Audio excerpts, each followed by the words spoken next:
Uh, hey everyone, this is Andrew Stratalities with the Red Pill Religion Project. Tonight we will be going into some of Sean Carroll's beliefs about physicalism and the lack of the afterlife. I just want to remind everyone that this is not specifically a Christian apologetics podcast. This is more philosophical and broader than that. Some of us are Christians, but some of us are not here on the team. And yeah, we're going to have some fun taking apart this argument, basically. So once again, I'm Andrew Stratalities. I've got a background in philosophy, and amateur, of course, but let's go ahead and meet our team. First up, we have HistoryNet. Go ahead and say hi to everyone, HistoryNet. Buongiorno. We have Johannan. Hello. Johannan is a physicist. Well, background physics. We have Max, of course, that you all probably recognize. That's me. And a friend of mine from Twitter and one of my favorite philosophical sparring partners is Monty. What's going on? And this is the team for tonight. So, Max, since you've got the controls of the video, would you mind showing the first segment on Sean Carroll and his views on the afterlife?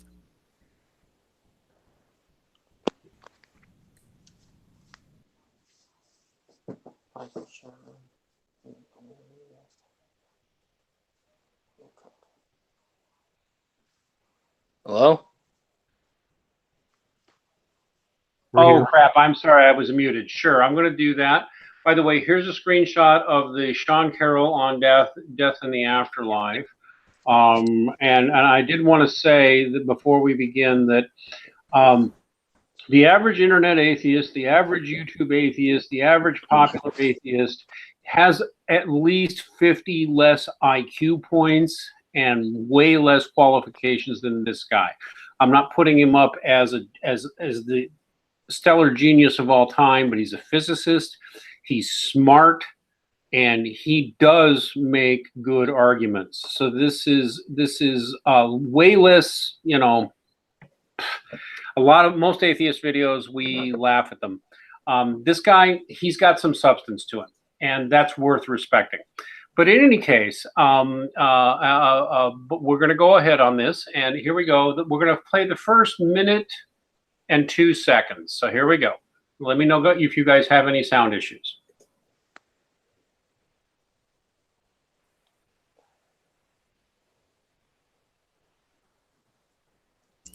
No sound for me. No sound? No, I don't hear anything either. Oh, okay. I apologize to the audience and everyone else. I think I know what might be going on. I apologize. Not very professional, but we're going to do what we can. By the way, go to redpillreligion.com. We have lots of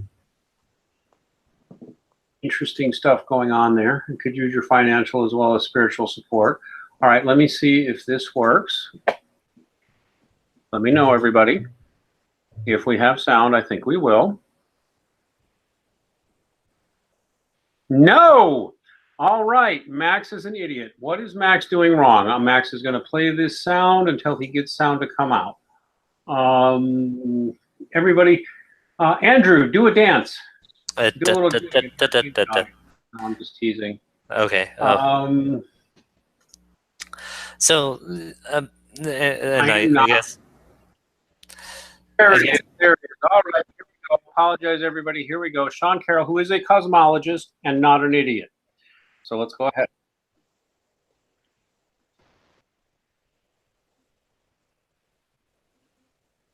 Nope. No sound. No sound? No Nope. sound. All right, No all sound. right. Hang on, everybody. No technical issues before show. Should be taking care of them. Oh, this is inconvenient. Yeah, well, things happen, guys. I believe this will do it for us right here. John Carroll on the Afterlife. One more time. Hear that? Nope. Here we go. One last time, hopefully. Such a cheerful and uplifting proposition. Perfect. Death is, in fact, final. Einstein says, a man should look for what is, not for what he thinks should be. To which I would like to reply, exactly. We human beings are not always perfectly rational. Let me tell this shocking news to you. We are bundles of cognitive biases, and one of the strongest biases we have is that we go easy on propositions that we would like to be true. And in response to this, science developed techniques for giving ourselves reality checks, for not letting us believe things that the evidence does not stand up to.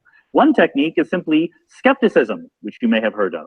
What we should, in fact, do is go especially skeptical on propositions that we would like to be true. And even I want it to be true that death is not final. But we should hold something like that to an extraordinarily high standard of evidence. If someone... Okay. I'm going to shut my mouth. Who wants to talk? Well, he hasn't explained why he thinks death is not final yet. I think it's important to look at his actual argument. Sure, and we'll get into that a bit. But one critique I'll make right here is that he's actually wrong about needing a significant amount of evidence, because the types of actions you take end up being oriented with the consequences, right? So the two options that he's discussing are basically either the world religions are true in that we have a mortal soul, or the death is the final end. Now, if we act in accord with us having immortal souls and everything we have, everything we do has like eternal consequences, that's the safer bet, rather than living as though our lives are inconsequential. Oh, like a kind of Pascal's wager, sort of. Yeah, exactly. That's logical. I'd also like to make a comment. So he obviously starts off with some like what you would probably call common sense premises. You know, we should always, you know, look at things critically and examine what our fundamental beliefs are and what our fundamental axioms that we hold. But he kind of starts beginning, I guess you could say, poisoning the well, as it were, with this introduction of, well, we have biases. And it's rather a mundane point to say that we have biases. Obviously, everyone has biases, whether or not you like it, but that doesn't necessarily affect any type of argument. It's the argument itself that needs to be viewed and looked upon to whether it's true or false. Whether I have a bias that the world should make sense says nothing about the argument.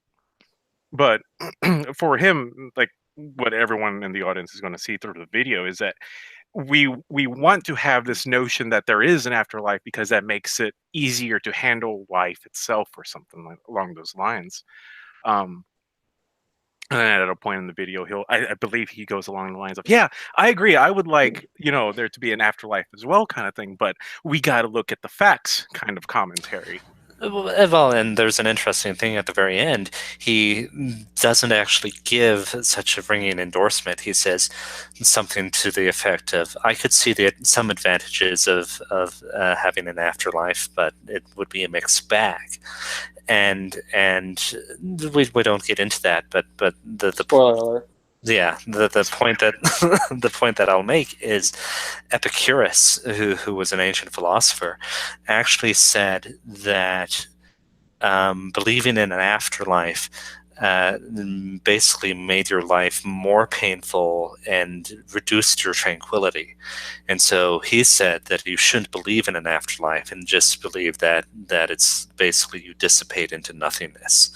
And partially he did that based on sort of hedonistic reasons, or that would make life easier to manage and more pleasurable. And Socrates also said something similar to that. like he was he gave the scenario for each. I'm probably bastardizing what he said, but it's like live and face your fears, or die and be free of pain, something like that. Yeah, and death isn't necessarily the worst thing that can happen to you. Max, did you have something to say?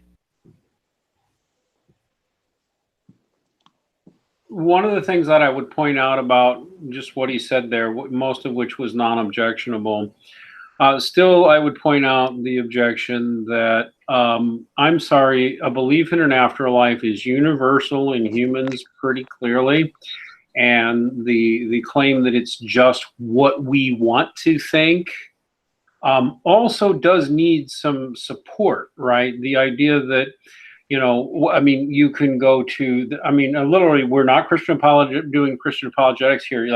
You're saying the Hindu and the Buddhist and others who believe in reincarnation, they have no really rational basis for that, despite the, first-person testimony and quite a bit of other evidence.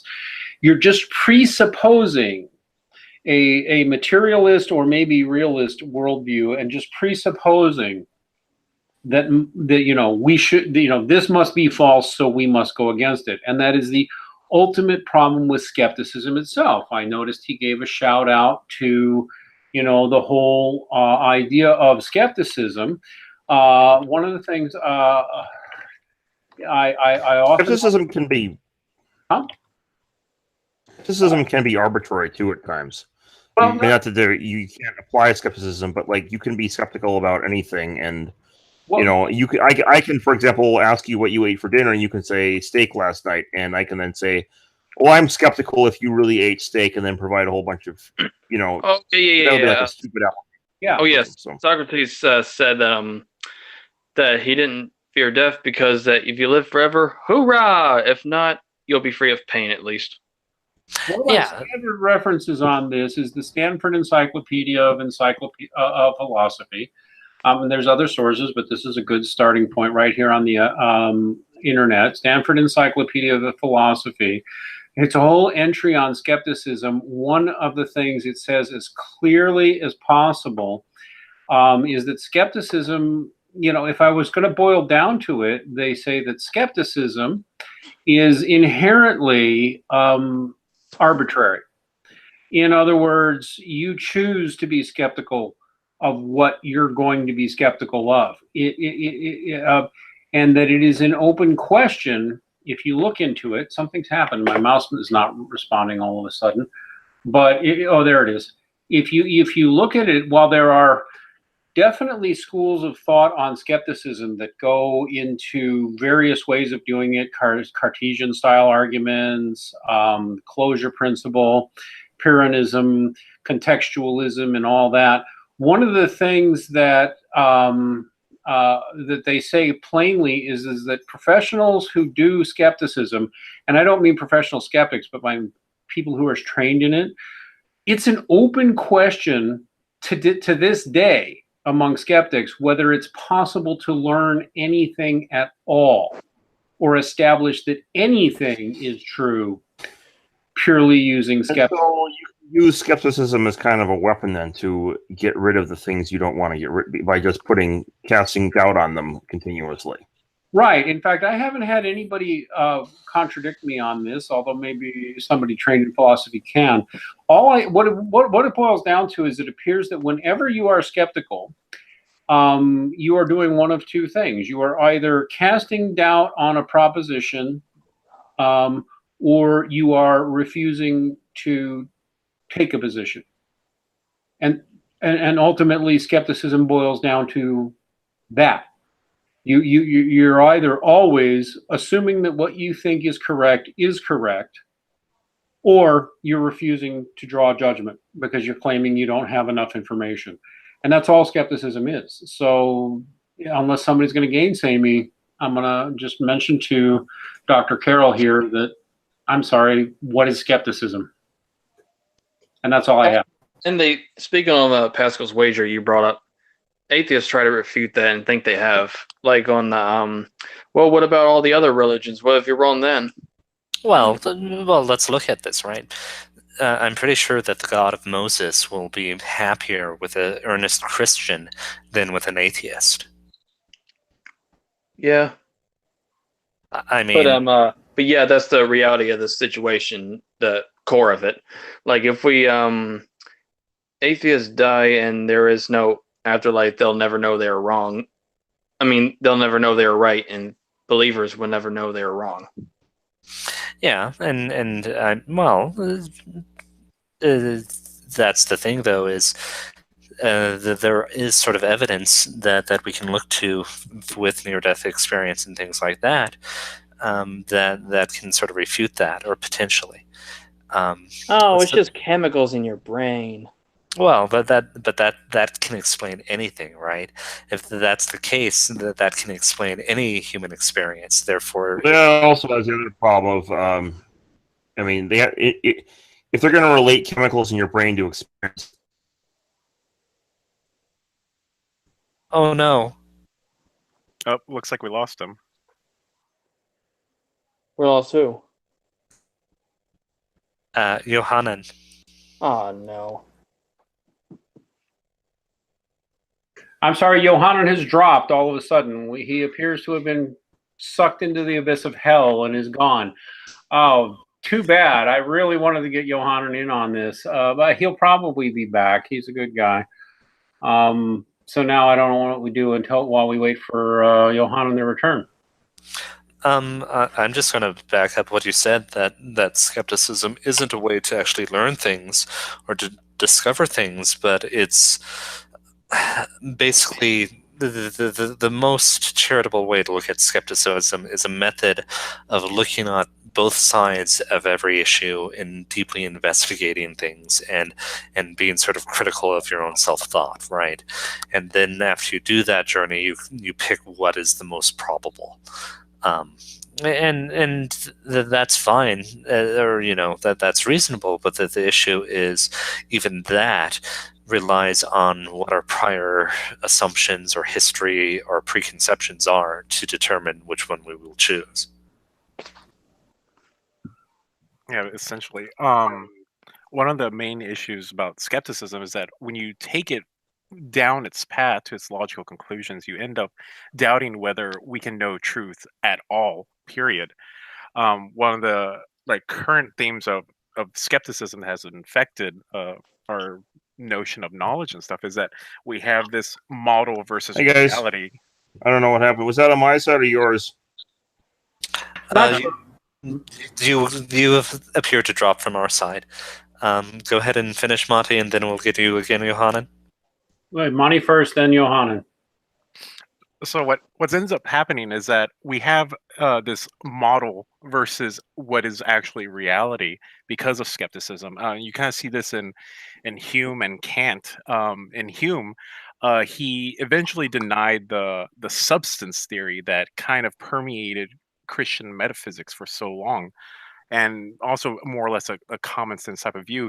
Under Hume, his bundle theory, there is no such thing as substances. There's no such thing as what the thing actually is. There are only these correlating accidents or attributes of a thing. There is no identity of any object whatsoever. And then with Kant, you have the distinction between the noumenon and the phenomenon, which is basically what we perceive versus what the thing actually is. And you only perceive the phenomenon. You never actually reach this noumenon, which we would normally term as the substance. You don't know what things actually are. Johannan? Yeah, so back to the other thought, I was going to say that, we can't use neuroscience to kind of put skepticism on some things either when it comes to consciousness, because we haven't unified neuroscience with consciousness properly yet. We've only correlated them.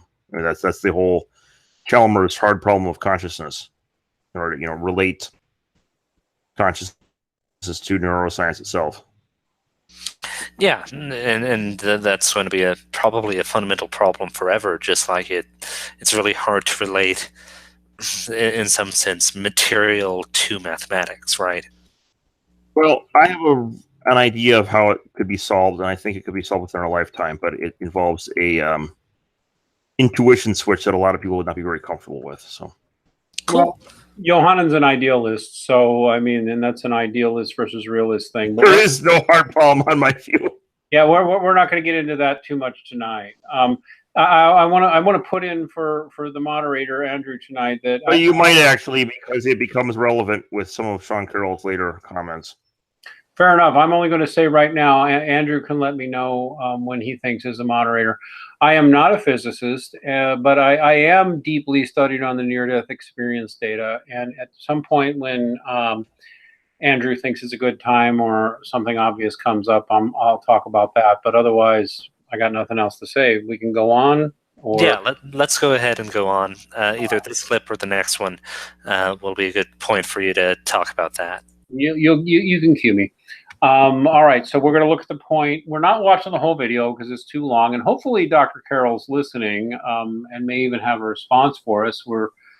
I'm only going to repeat that we spend a lot of time answering atheist videos, secularist videos, materialist videos, and 99% of the time the people we're discussing are idiots, and this guy is not one.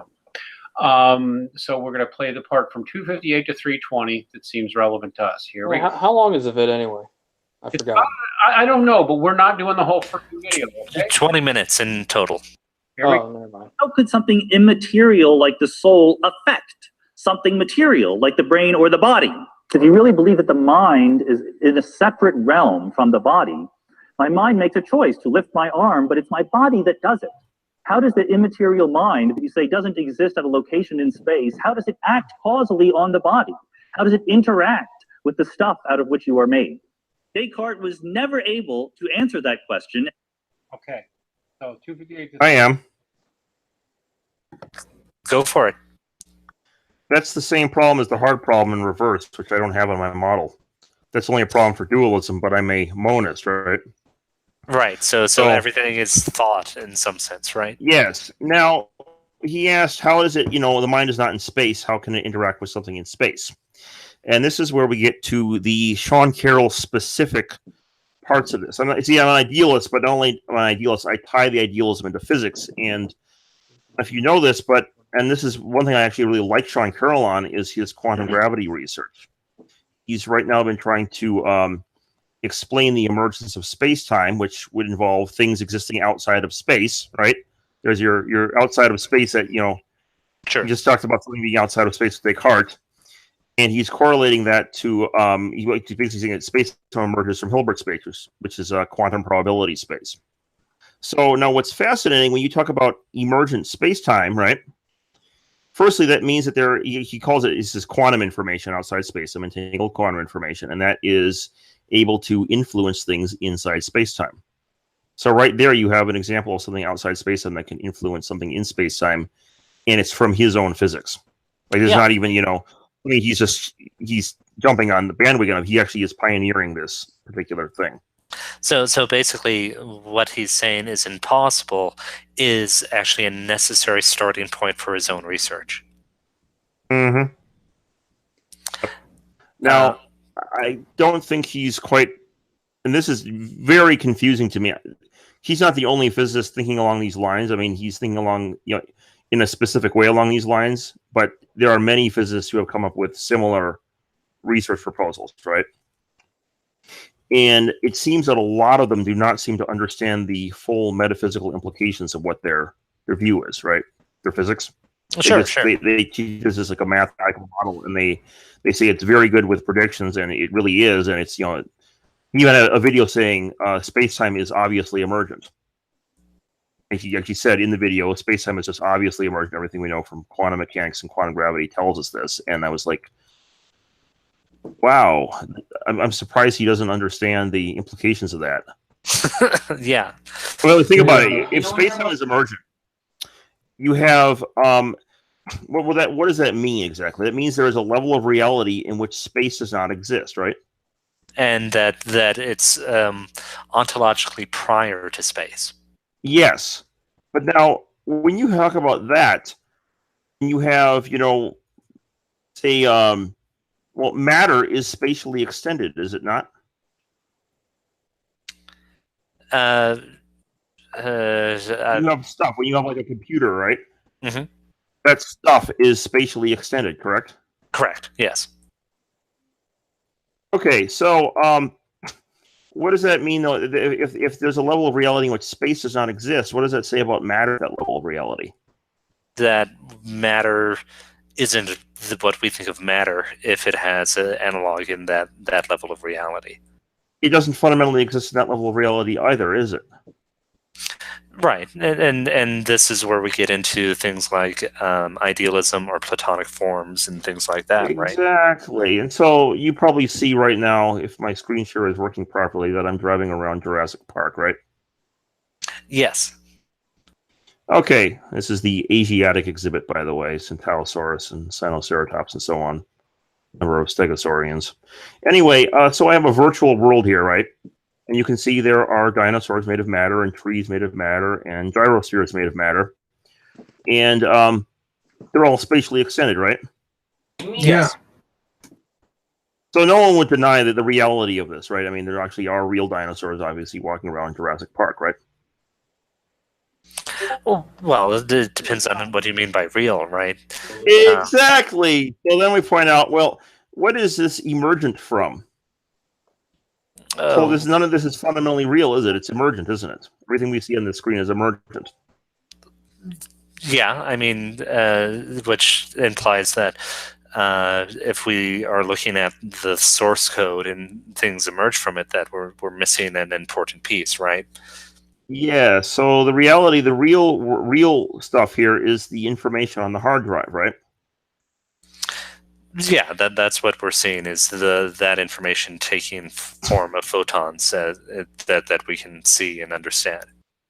Okay, so now when Sean Carroll says space-time emerges, which would mean matter emerges as well, because matter exists in space-time, you have, well, what does he say it emerges from, specifically? I'm not familiar with this work, so I don't know. Information, quantum information.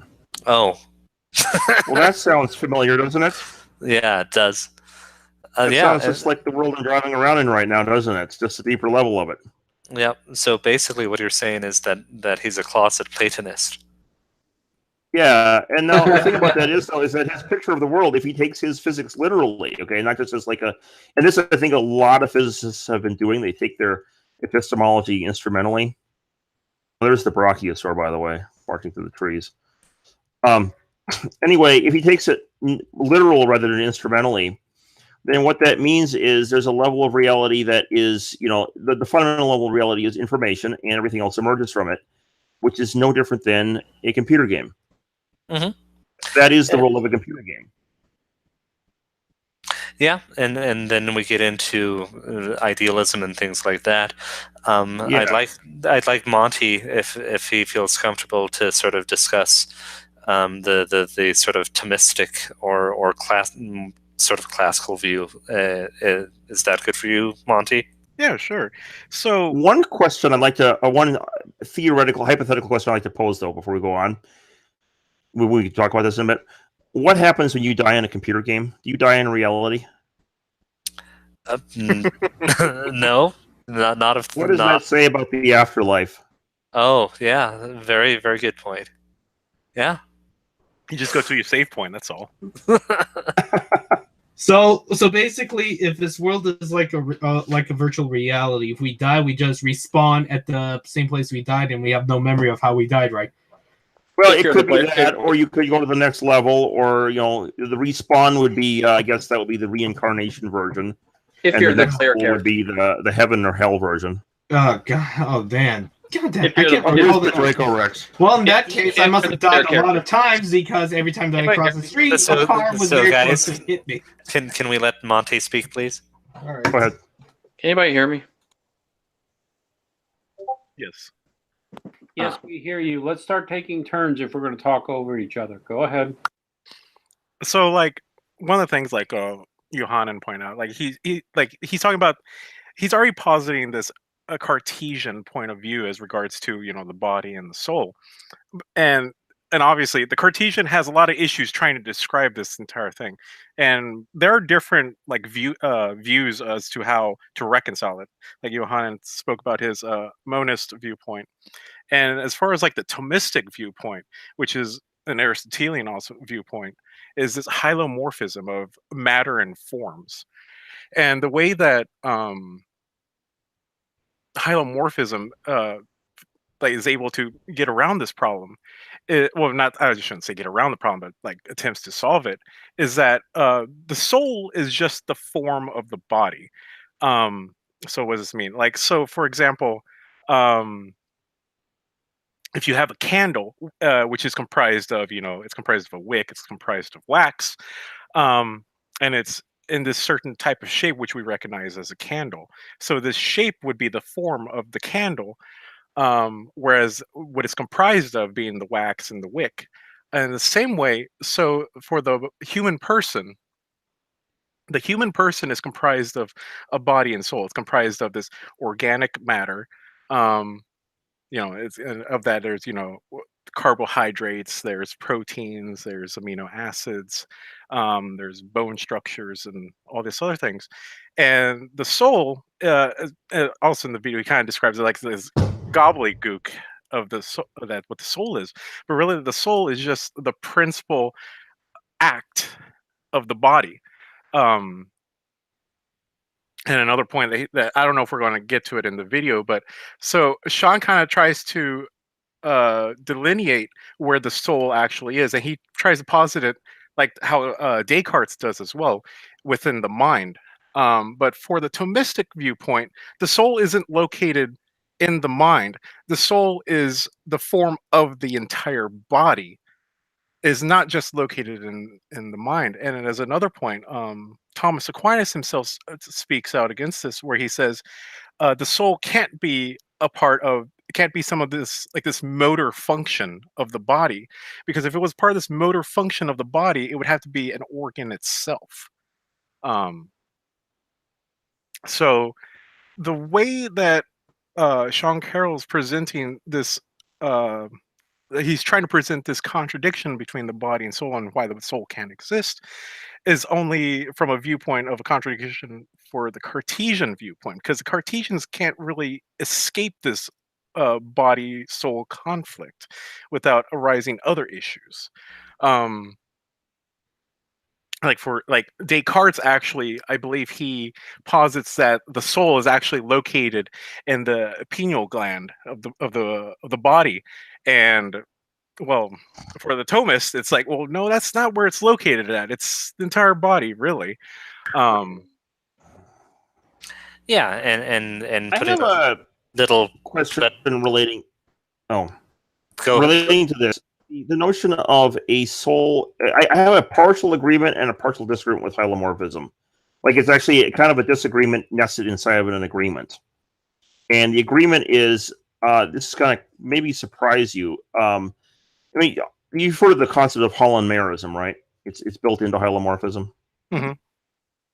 Hey, believe it or not, you can actually get a very robust model of hylomorphism, including holomerism, using a combination of idealism and emergent space-time physics, very much akin to that of Sean Carroll. In fact, precisely akin. You can take Sean Carroll's literal emergent space-time physics, combine it with quantum cognition, and you can get a model of hylomorphism. Essentially, the soul is the information, the entangled information behind the space-time. Okay, right. And it's holomerism is like an extreme form of holism, correct? Right. Yeah, I've heard of I've recently come across like where they talk about like physical information is what determines like a specific object. And whenever I read stuff about that, I'm just thinking like they're talking about forms here. Yeah, well, entanglement, believe it or not, is a very precise model of it exactly matches holomerism. It is a maximally holistic system. You cannot break entangled quantum state apart, so that you can say there is this particle's quantum state versus that particle's quantum state. They are a single unified quantum state, even if they're miles and miles apart. Right. So, well, according to Carroll, space-time actually emerges from entanglement, which would mean all these structures in space-time emerge from entanglement as well. But now, if you treat this as a quantum cognition, you can say anything in superposition is made of essentially soul stuff, okay? And therefore, entanglement that would also be soul stuff. And if space-time emerges from entanglement, you would have, for each pattern, each system of soul stuff, you would have a distinct space-time geometry emerge from it, which would be a body that would be, you know, like say there's a dog has a specific kind of animal soul, right? Mm-hmm. Well, that consciousness pattern will produce an animal, a dog body, right? Right. When created, And so, when matched with material, right, or joined with. yeah, material. it would match with the dog, the form of the body of the dog, and a human soul likewise would have a human body. So all living things have a soul? Yes, all living. Yeah. Even under Thomism, all living things have a soul. The question is, what kind of soul is it? Like human Yeah. souls are in God's image, though. Yes. Yeah. Now the issue with this is that there is a slight issue. Is that yes, this would mean even on because they mean the idealism model actually, believe it or not, replicates this hylomorphism. Now there is a kind of a catch though in that when you talk about a soul, we're talking, you know, in the context of the afterlife, it's, you know, a soul that we are also aware of. And so I would think there is a subset of those entanglements that actually corresponds to, you know, our conscious awareness. And it's like a, like that I'm guessing would be via a kind of a network of entanglements across the brain. So I'm not certain, I'm not certain, it's a subset of the same soul, but I'm not certain it's completely the same, identical. It's not like a one-to-one relationship behind the soul that's behind the body versus the soul that is just in our So you're saying the consciousness is some sort of subset of the soul, roughly? Yes, exactly. Now I'm actually going to guess there's probably consciousness behind the whole rest of the body as well, but it's probably like a kind of passive consciousness. Right. So the rational consciousness is maybe some sort of subset of the entire human soul. Exactly. I'm guessing it's something that maps to the brain via some quantum biological structure. Yeah, and I mean that makes perfect sense because the brain would be the instantiation of our rational soul, or the important part. So we're getting a little long on this clip, so let's go ahead and go to the next one. Okay. All right, and just before I do that, we are going to go to the next one. I will state that Dr. Carroll has an open invitation anytime he wants to come. I don't know if he'll accept it, but he does.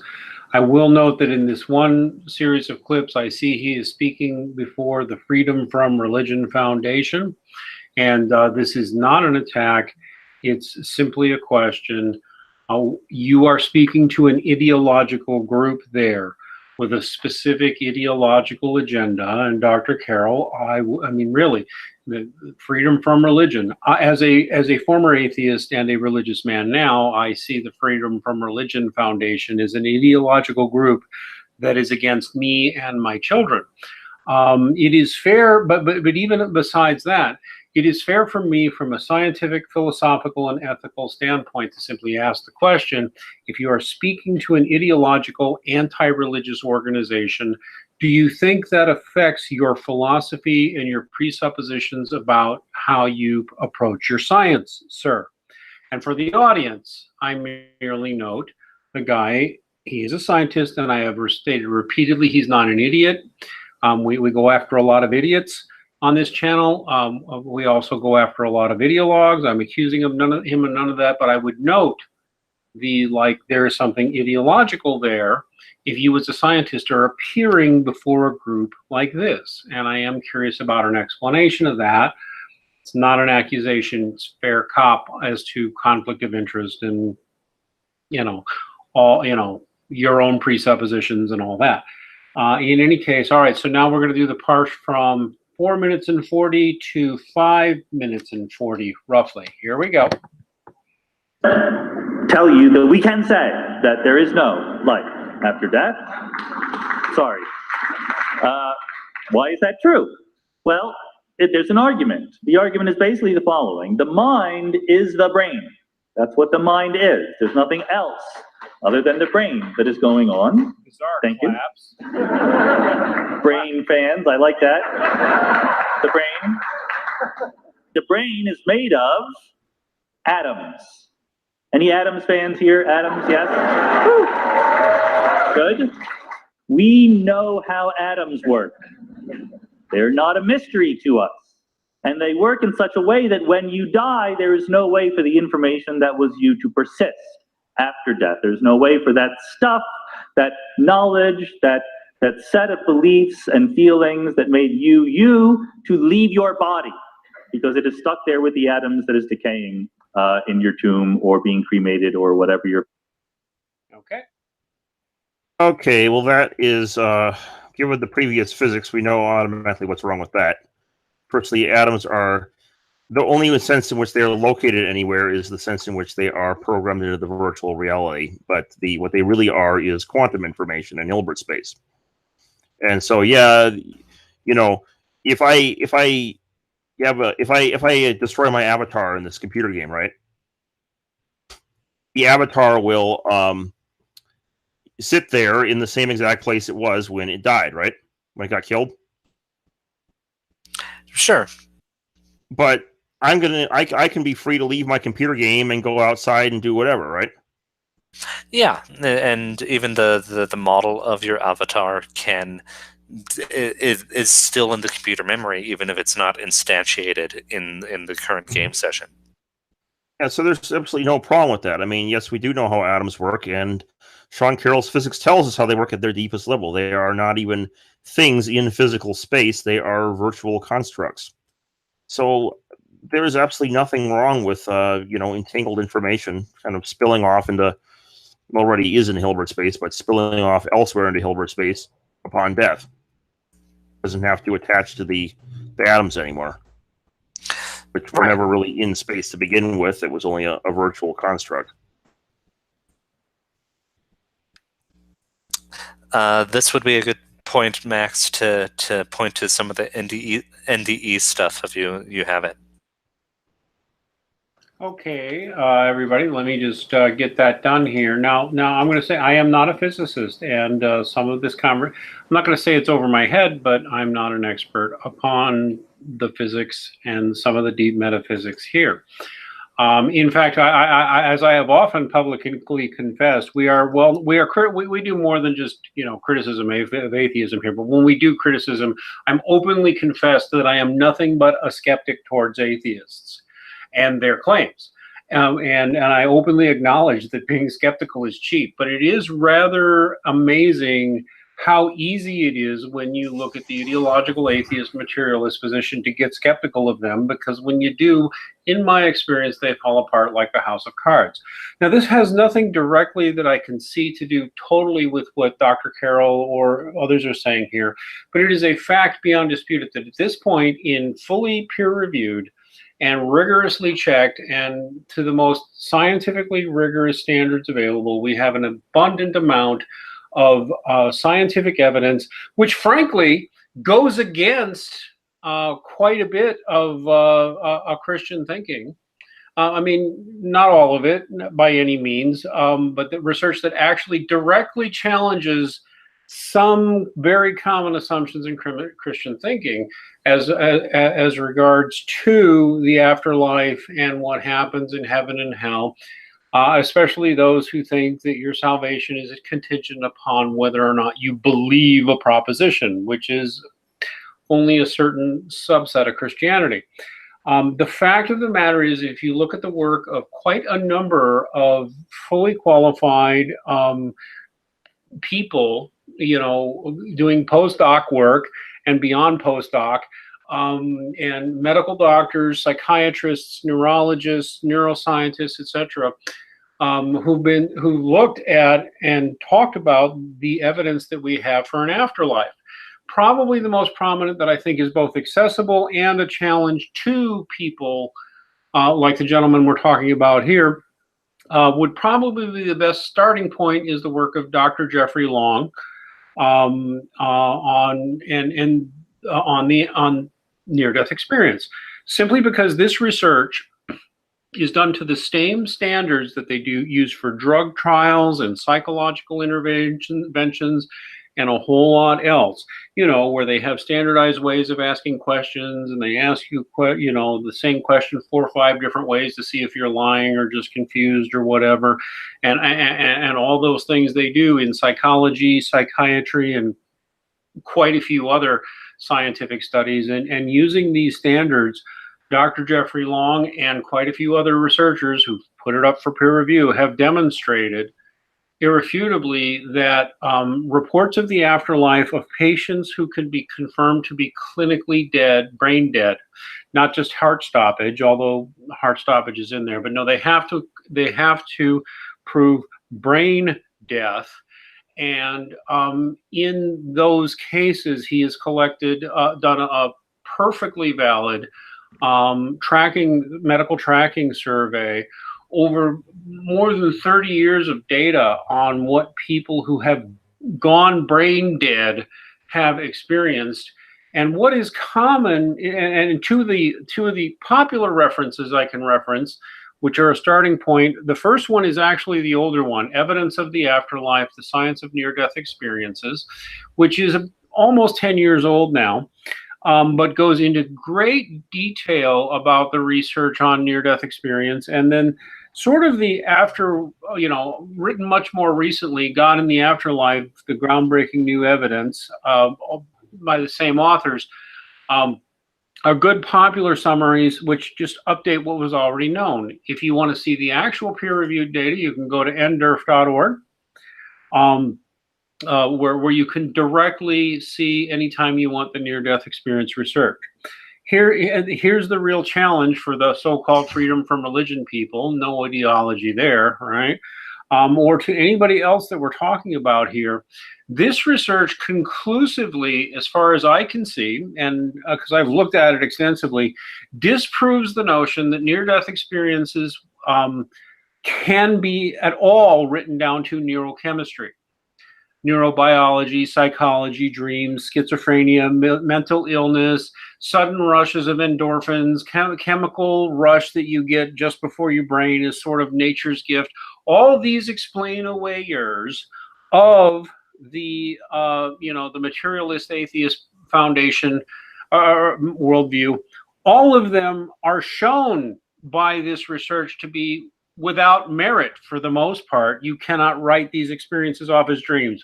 It can't do it scientifically or otherwise. You got no evidence for that absurd proposition.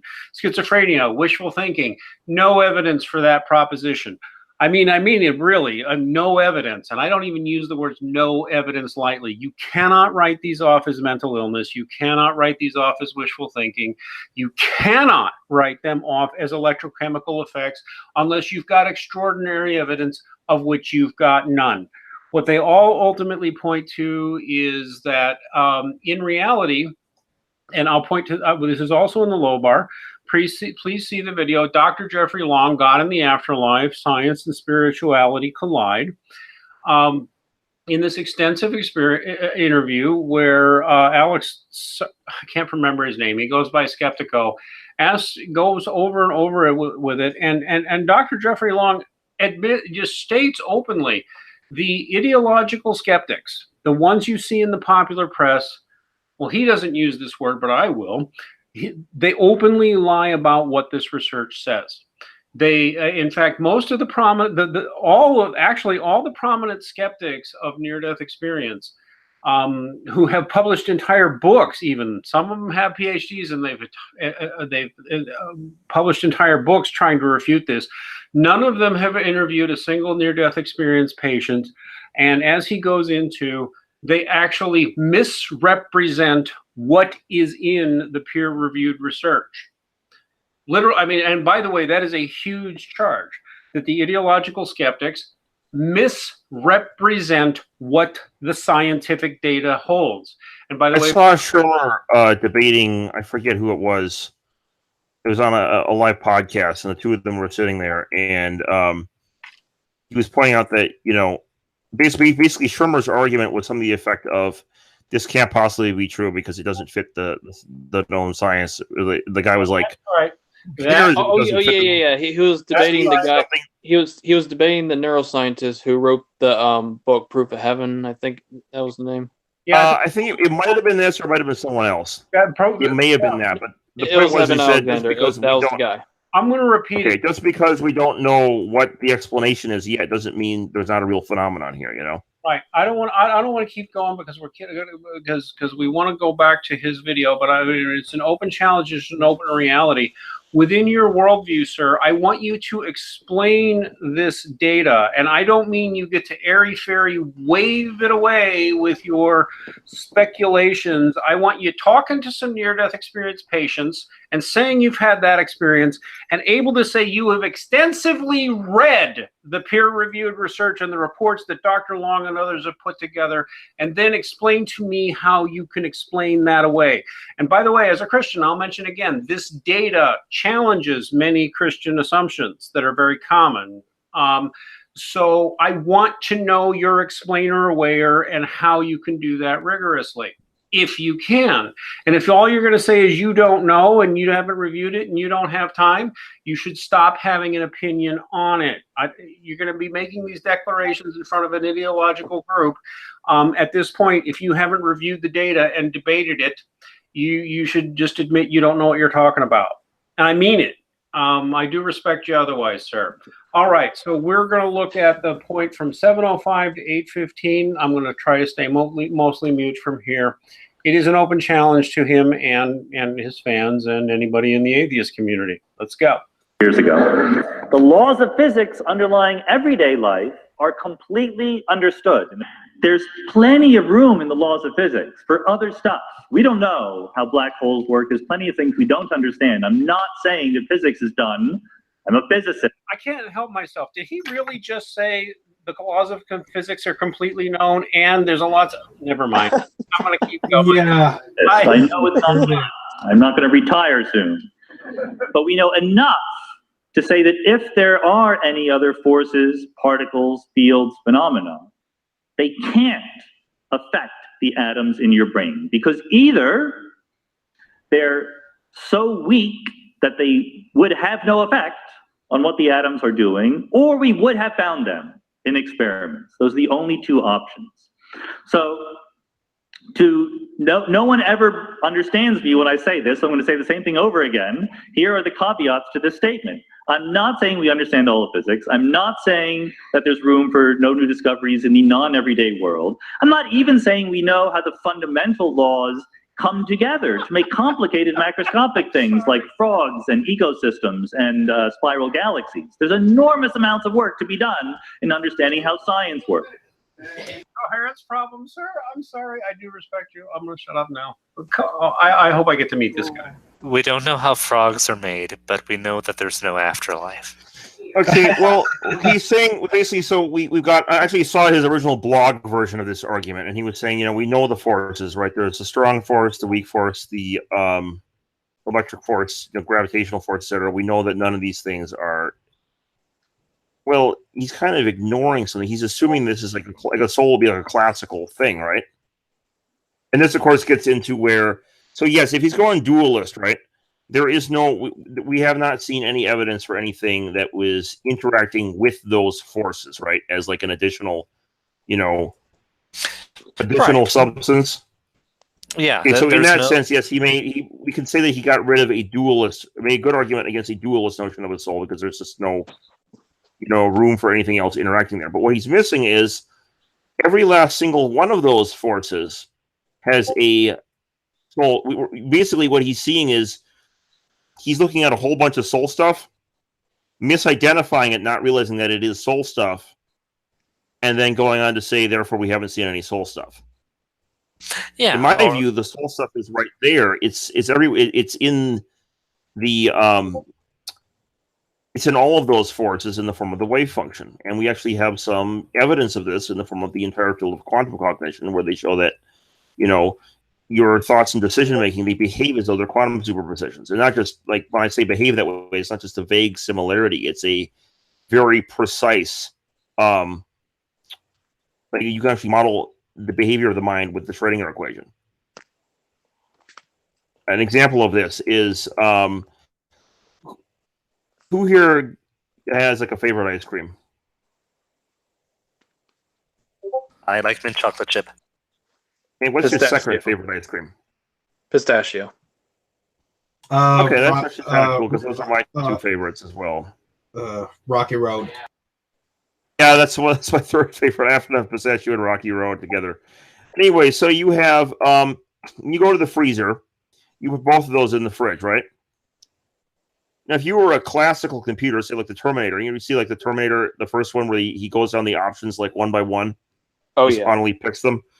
Okay, if you were a classical Bayesian computer, you would pick one or the other of those like almost instantaneously, right? Use like a split computation, and then out comes the choice, right, of which one you want to pick. Yeah, exactly. I didn't know that. What? Yeah, I would weigh it, and it would come pretty instantly that, you know, my favorite is worth 100 points and my second favorite is worth 90 points. And then, you know, the Terminator would then go and pick which choice which answer he wants to respond with, like almost instantly. Okay, well, the thing with this is in reality, that's not what you do when you go to the freezer door, is it? Not usually, anyway. You'll sit there and you'll kind of waffle between, do I want Rocky Road or I want Pistachio? You know? I'll say, well, Pistachio is my favorite, but, you know, maybe I'll have Rocky Road today, right? And then you're like, no, maybe you kind of waffle for like a couple of seconds before you pick the ice cream, right? And if you're young and your mom is there, she'll say, you should stop, you don't let all don't cool the whole house down. Make up your mind and close the door. Well, the thing is if you that kind of waffling behavior, waffling between Pistachio and Rocky Road, you don't really know which one is your final choice. And for a temporary time, they're kind of both your final choice until you pick. What does that sound like to you? What in physics does that sound like? Collapsing a waveform. Yeah, the cat is both dead and alive. It's both Pistachio and Rocky Road. Then you pick it, one or the other, and it's kind of indeterminate how you pick it. You get it out, and then it's an indeterminate thing. Well, that behavior is exactly modeling the behavior of the mind in quantum cognition. And so it's very fascinating because there's a really good case to be made that Sean Carroll already has his soul stuff, and it's already in all of those fields that he said that the soul is not interacting with. It's already, it is those fields. It's right there. It's like, that's where the dualist thing, you know, he's assuming a kind of a materialistic frame of reference, which doesn't make any sense given his quantum gravity research, but he's assuming that and therefore saying the soul is not interacting with any of these. Fundamentally, he's begging the question. Right, he's assuming materialism, and since he assumes materialism, the catch is it's not just assuming materialism; it's assuming matter. So he is making the question when it comes to matter. The catch is, and this is what's really important to remember, and apologists will make themselves will put themselves into a very weak position by doing this. Is they will also assume matter in the form of dualism. Right. Well, and so he basically what he does is he takes a dualist straw man and knocks the dualist straw man down, not realizing that there are more options on the table than dualism. Yeah, or this like Cartesian dualism, like even exactly. Hylomorphism. Hylomorphism is compatible with it's a non-substance dualism. So it's exactly. Is what I meant, an ontological dualism. Yeah, exactly. Cool. I guess let's finish this sucker up. Quick comment on. By the way, there's actually some people will say that quantum cognition is only a model and not real, and there are two problems with that. Well, one problem with that. Okay, one's like philosophical, and that is this actually fits the philosophy a bit better because when you think about your thoughts, Platonic forms don't occupy space-time, do they? No, they don't. I can't find the number two. Well, that's a perfect match already, isn't it? If the quantum states are outside space-time, as the Bell inequality would suggest, that means those thoughts you have are actually not in space-time, are they? It's a perfect fit. Yep. You're matching something that's not in space-time in philosophy to something that's not in space-time in physics. And of course, it explains that the mind is the one thing that can't be an illusion, even though matter can be, and in this case we found with the physics that it actually is. And so mind has to be more fundamental than space-time in that respect too. And then another problem is it's called the Feynman universal simulator problem. Okay, so you have if you have a classical system that is behaving as though it is quantum, the problem with this is you have to unpack all of those superposed states into classical bits. So, for example, Pistachio and Rocky Road will both occupy single bit on a classical computer, while it is in a quantum computer, there are two substates of a qubit. And so now if you unpack all those, and it gets much more complicated than just two states. It's a whole. Sometimes these quantum states have many. There's strawberry, there's orange sherbet, there's. Hey, Mr. Physics nerd, you're going too long. Yep. Should we? All right, go ahead. Go ahead to the next one. Let's go ahead. I was going to give you a little bit of evidence, direct experimental evidence too, but we can save that for later. We can save that. I want you on another stream with us soon because I have some questions for you. But let's go ahead and finish this video up. 8:56 to 10:20. Not correct. If you believe quantum field theory, which is our best tested physical theory of all time, then there are tight constraints on what new kinds of particles can exist. You might say, well, how do you know there's not a Zilbot particle that you just haven't noticed in your experiments yet? Maybe the Zilbot is very important because it comes in and it interacts with your brain and gives you thoughts and free will and feelings, and then it goes on its own way. Maybe you've heard people say things like that. So that has meaning. All of these statements can be analyzed in the framework of quantum field theory. You're saying, here's a proton, it's moving from left to right, here's a Zilbot, spelled with an X, it comes in, it interacts with the proton, and it goes on its own way. That is what you are proposing. You might not be meaning to propose that, but if you're working within quantum field theory, this is what you mean. You mean there is this Feynman diagram, this new particle, this new interaction. And it is a rule of quantum field theory that I can take these diagrams and I can rotate them by 90 degrees. And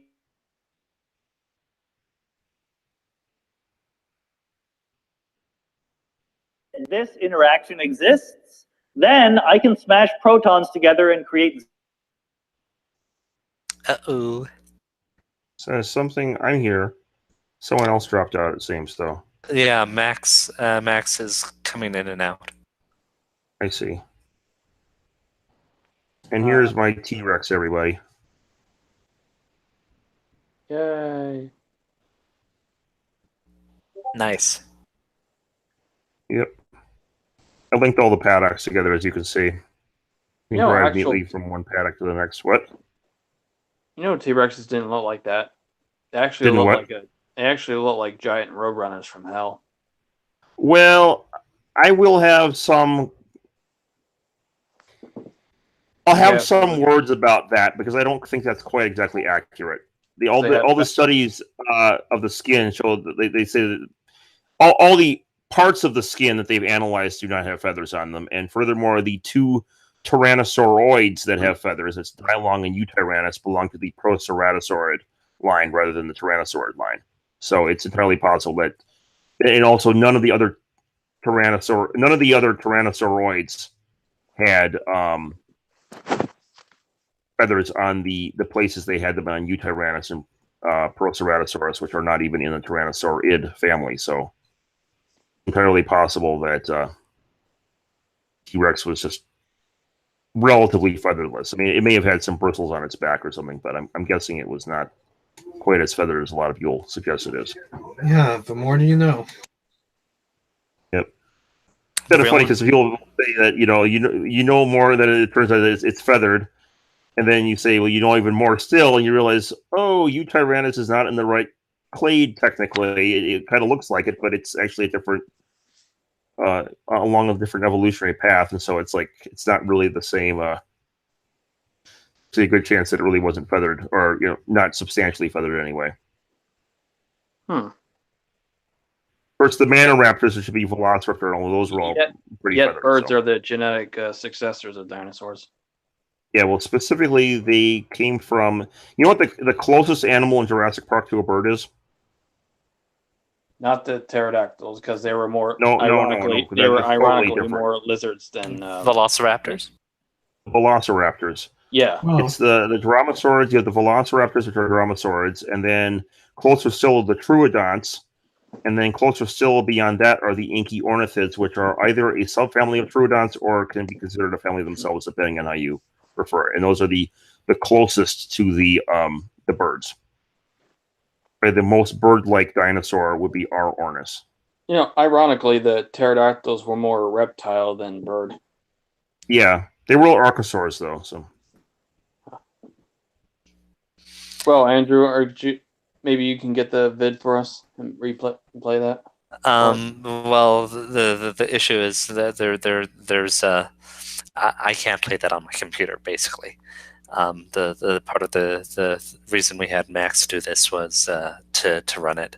So the Zilbot, insofar as what I heard, though, I can refute the Zilbot particle thing. Is what he's saying that yeah, please do. We don't need to have extra particles because we already it's firstly the notion that it's a particle. His whole notice he's operating from a very matter-centric paradigm, which is, dualism even is very matter-centric itself. It's not materialist, but it is, all the metaphors they use are matter, particles and so on, right? It's not that there's a particle that needs to interact with an electron that is the thing that interacts with the soul and all that. It's simply that the soul stuff is what's undergirding all the particles to begin with. It's the wave function, or the quantum states in the wave function. Yeah, well, I mean, part of it is sort of confusing the level of analysis, right? It's almost like saying, well, we have this story here, right? And it's made out of paper and ink, but there's not a type of ink for verbs. Therefore, verbs don't exist. Yeah, exactly. Now, what's funny about this, and you can actually press this, when I saw on Sean Carroll's Facebook one time, he was saying something about, he made some comment about how like he found like the notion of consciousness causes collapse to be quote unquote icky. Like he's like, yuck. Like, or that there was not just consciousness cause collapse, but the whole notion of there being non-realism and all this. And I'm like, well, actually, they actually had, I don't know if you know this, they had an actual paper in 2007 on quantum non-realism. And it was an experiment done, and they actually confirmed quantum non-realism. This was Zeilinger's group in Vienna. It was published in Nature. This is standard physics now. Materialists do not like this, but you can actually bring in very solid, peer-reviewed literature and demonstrate this is physics, or you have to accept this, or you reject science. But matter does not actually exist.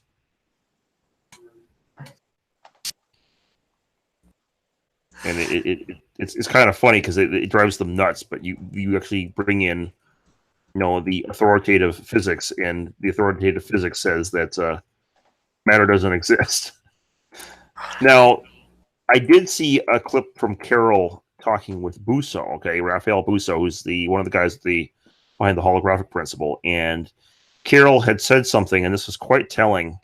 And I don't think he was being intellectually dishonest here. I just think he was having a cognitive bias, or cognitive like how people don't want to believe something, and so they think it's too crazy. To be fair, Carroll says he wants to believe in the afterlife numerous times.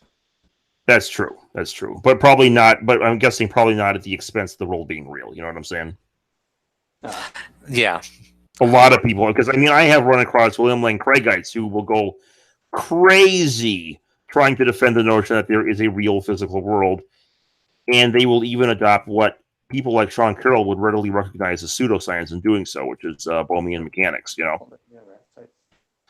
Sure. And who do you think won that debate with him against Craig? Actually, I think Carroll did, to be honest. I am back, everybody. I'm sorry. I had a technical crash. Should we try to continue the video, or are we about? Sure. Just to give him a fair shake, because it's the end of his video. So, yeah. Should I just play the last 1955, or should I try that last segment? Oh, what a year that was. 1955 should do it. The last segment, the 1955. Yeah, just do the last segment again. Our apologies, Dr. Carroll. I had a crash there, so if you missed something important, let us know. All right. Well, basically, here's to the end. Meaning or value from the lives we're leading now, it forces us to give meaning to everything we do, because we only have a finite number of things to do. If evidence came in on the other side, I would change my mind quickly as the evidence was good enough. But I think that we're past the point where it's a scientifically interesting question. I think that we know enough to conclude that death is final, and personally, I think that that is okay. Thank you. I repeat my questions from before, sir. Your assertions there appear to be contrary to the best available scientific evidence. I'm a skeptic. Go ahead, anybody else? He also said in one debate when he was debating the neuroscientist Eben Alexander, who actually had the near-death experience, like unlike and used to talk just like him before he actually had that experience. In his debate, Carroll said that the matter is pretty much closed, or that the case is pretty much closed. We know, yeah. Well, I mean, and we've just seen that that's not the case at all. No. By the way, and you can actually kind of pin Carroll in this, and be gentle with it, because I actually have a lot of. He's not intellectually dishonest the way Krauss is in some ways, right? Oh yeah. This guy, he's not, and his argument, the way when he had that Craig Carroll debate, I actually think he won on valid grounds, and I think I know it went wrong, mind you, but what the position he was arguing against, that was the version of things that Craig was promoting. I do believe that he if you put those two beliefs together, or Craig's sub belief of that particular version of divine creation, right? I think Carroll won that debate. A guy in the live chat is asking why you think he won that debate. Well, he mentioned at one point in the he said, was it? He made a point of saying that Craig is wrong here, but the bigger problem is not that Craig is not that Craig is wrong. It's that Craig is not even wrong, because these are not the kind of vocabulary words to be using when we discuss fundamental physics and cosmology. Like these efficient causes, they were cutting edge stuff 2,000 years ago with Aristotle, but today we know better. You open up a quantum field textbook and or space-time physics, and you don't find the words efficient cause anywhere, right? So, right, but it's doing it at a different level of analysis. It's not right. But here's the problem. And I've seen this before when someone asks Craig about how he explains how God as an immaterial mind could affect a material, create a material universe. And what he said was, it's directly analogous to how a mind, like our minds, move a material body. And he said that there really isn't any further explanation. It's simply like a brute fact. And the reason for that is the whole notion of a dualistic matter-mind interaction. They want the soul. This is kind of the dualist apologists. They kind of want the soul to be outside of science, right? Like the old school version of supernatural, rather than just outside space and it's outside science. That's a primitive way of looking at it, even from a Thomist point of view, to be honest with you, because you get deep into it. But yeah, there's this primitive idea that's very common, very popular. It's from the Victorian era, right? It's sort of this Victorian idea of plasmoid, or whatever it's called in like Ghostbusters, right? Where there's this substance or material that supernatural has. And the supernatural cannot be like scientifically studied, right? No, it can't. Well, no. I'm going to argue with you there. Because I've getting into a lot of philosophical debates about this. Listen, historically, see, this is kind of the trickery of modern language and epistemology and looking at things. Historically, if you look at it from a classical point of view, this is very easy. The science is supposed to be the material sciences, which means all they're allowed to comment on is the material. And then we took a linguistic shift, and we started allowing people like Freud and the psychologists and the psychiatrists to claim they were scientists, even though pretty demonstrably by classic terms what they were doing was philosophical, because it was not part of the material sciences. But then the scientific naturalists rode into town and basically declared, because Freud and because because we said so. It's all material now. I don't expect that it would. If you go into the classics, they're a little more sophisticated than that. Is all I'm going to say. But who was it? Who before in the chat? Who said that? Agreed with me that said that like the whole notion of the supernatural is that you can't study it with science. Well, you can't study it with science by the classical definition. And the classical definition was under science you can only examine the material, which would mean psychology and a bunch of other things are not sciences. The problem is that both the atheists and the majority of theists have agreed with that definition. It's dumb. They should stop it. Go back to just freaking. Exactly, it's dumb. Well, the problem with that is that then sets up the classical. And this is, I'm not going to really blame Craig for this because this is kind of just he's kind of continuing a tradition that's been there from before he was born. But the whole notion of the supernatural being beyond science, then he basically said that you can't explain the mind's interaction with the matter because it's just a brute fact. That's word BS because, classically, you could even run experiments on something supernatural. Look, if you do field observations on ghost reports, you're doing science, even though it's on what we would call supernatural. Right, but the thing is that they're playing a word game. Exactly. But that's the thing. It's not just the atheists doing it. It's a consensus between an unspoken consensus between the atheists and the theists, or most of the theists, that you cannot study the supernatural with science. And this has consequences because that means that any supernatural cause, therefore, is quote unquote magic. And so now when it comes to the debate, the debate was essentially rigged from the start when, with this, because of this unspoken consensus. Yes. And as a result of this, so what Carroll was saying was, basically, you have an explanation, okay? Like, you're not going to use physics for a second, but just use, like, logic as an example. I have premises in an argument, and those premises have terms A, B, and C in them, right? Mm-hmm.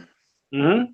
And then I get a conclusion, and that conclusion has X, Y, and Z in it, and X, Y, and Z are not at all reducible to A, B, and C. Now, if I have an argument of that form, and I have X, Y, and Z not appearing in the premises, but just somewhere appearing in the steps along the way, you would automatically say that a non sequitur fallacy has been committed somewhere, right? Yes.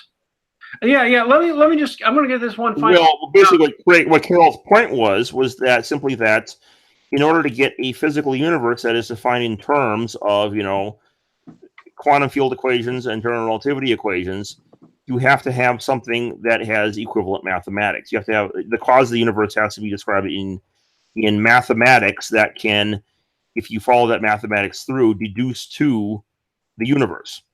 And so the theory was that since God is quote unquote not describable by science and is outside of science, he therefore cannot be described by these terms, right? Yeah. And therefore he cannot be the creator of the universe. That's the kind of logic.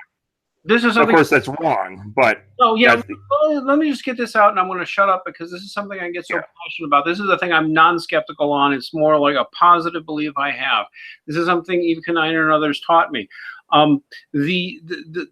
This is totally a word game. If you go back 500 years or even 1,000 years, this was really well understood. The supernatural is anything that is not physical, or what is classically called physical, which means by that and so the natural sciences were understood to be simply looking at that which we can observe physically. They transmuted this usage because under the classical usage, most of the field of psychology and psychiatry would be considered supernatural. Mathematics would be considered the study of the supernatural. Economics would be the study of the supernatural, a specific subset of numerology, to be honest. And plenty more that we're calling science now. They have no material basis under the classic understanding of what material is. So whether you're a dualist or an idealist, you're not even being fair to the classical tradition if you don't get this. That whole idea that you can't study the supernatural is based on the idea that of hundreds of years ago that science was only about the material. It's been a word game. Do you understand what I'm saying? Yeah, I know. The word game is so strong, though, that everyone. I don't think that either Craig or Carroll in that debate realize that it was a word game. I think they just thought this was just the common sense understanding of what we're debating. Yeah. That's how strongly built this. And I don't think anyone in the audience, maybe save for some handful, some one person that was, that knew better, just kept their mouth shut. I'm going to almost guarantee you that everyone in the audience who were theists and atheists had the same understanding without any question in their mind. Okay. Does anyone else have closing thoughts? Not at all. I've been pretty much silent. Monty or HistoryNet? No comments. Okay. Well, on that note, I think this is a good place to stop the live stream. Thank you. Oh. Thanks. Oh, go ahead, Max. Well, it was me. Oh. Sorry. I was going to mention the evidence for the quantum cognition that we got to way back before we close out. I mentioned didn't get to though. They actually have some evidence for this now, where they have lithium isotopes in rats. And as you know, an isotope, the chemical properties of an isotope don't change from the regular version of the atom, right? So you have lithium-6 versus lithium-7, and they'll have the same chemical properties. The only properties that they have different are quantum properties. So what they did was they gave rats one isotope of lithium and another set of rats a different isotope of lithium. And it turned out there was a psychological difference in the rats. One of the sets of rats became depressed, the other sets of rats were normal. And this was only based on a single isotope change. And so the logic then was that this was evidence of quantum biology because the only difference was quantum, and it was affecting their psychology. And they made a similar hypothesis based on that, that there are actually calcium ions in the human brain that are entangled that are doing the same thing, and that maybe where the soul is located, so to speak. They wouldn't call it a soul then, but they call it like a quantum cognition. Seed of quantum cognition, perhaps. And that was just the evidence I wanted to mention. Awesome. Okay. Well, on that note, I'm going to close the stream. Have a wonderful night, everyone.